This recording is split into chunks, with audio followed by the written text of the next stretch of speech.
Yo, what is going on, guys? Welcome back to Locked On Sports. My name is RJ Delgado, and let's recap yesterday's full 24 hours of sports.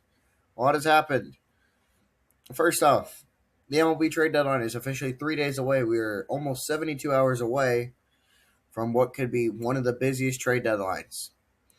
And speaking of trades, the Twins traded for AJ Minter last night from the Mets, so we can't tell if they're really buyers or sellers. I think they're more buyers because they're still right in that race for the AL Central. The Mets get back prospect Billy Amick, infielder, and Bruin Agubuan. The Rays are the first team for 40 home wins.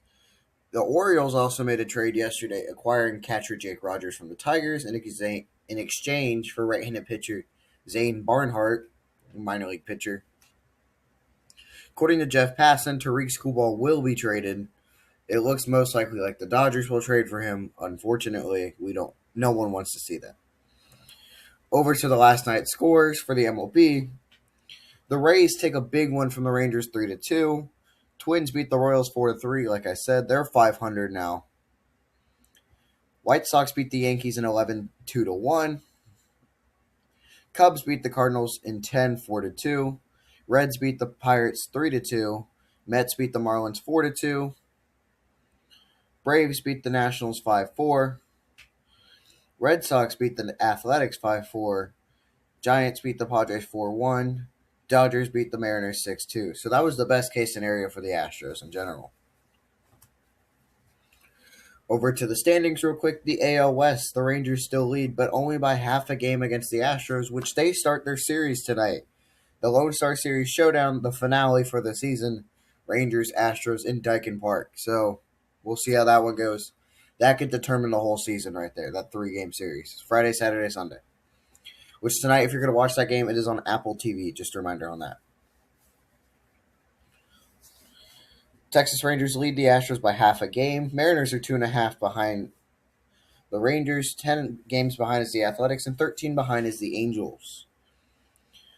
The Rays are currently first place in the AL East. The Yankees are 3.5 behind. Red Sox are 7.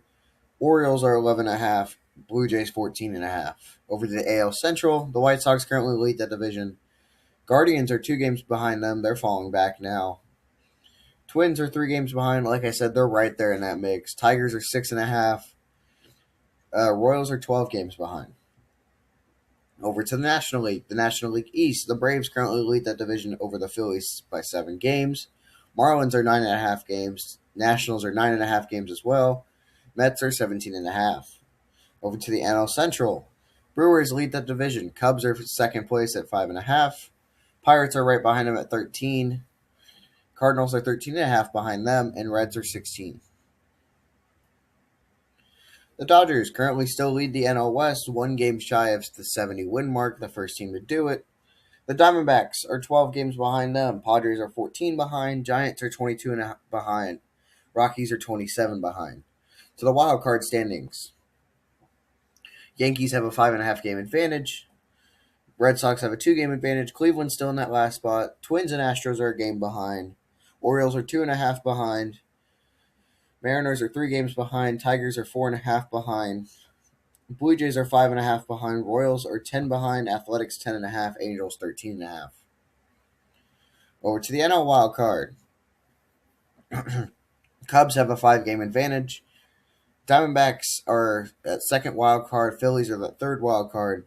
Padres are 2 games behind. Pirates are 2.5 behind. Marlins are 2.5 behind. Nationals 2.5 behind. Cardinals 3 games behind. Reds 5.5. Giants 10 games behind. Mets 10.5. And Rockies 15 behind. Over to the NBA, because I do actually have something. The Raptors may not be actually getting Kawhi Leonard after all.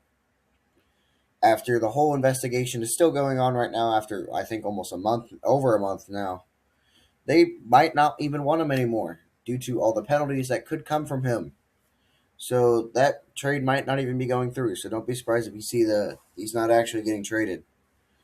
Over to the NFL, there's been a lot more injuries than I remember in recent years to start off a training camp. So I don't know what's going on there. But Kyler Murray looks really good on the Vikings. Obviously, it's just training camp. It's against your own team. But he does look decent so far.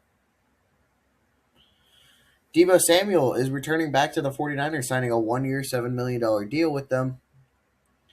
CJ Stroud showing promise again. And over to college football real quick, as I do have some news as we're getting closer to that.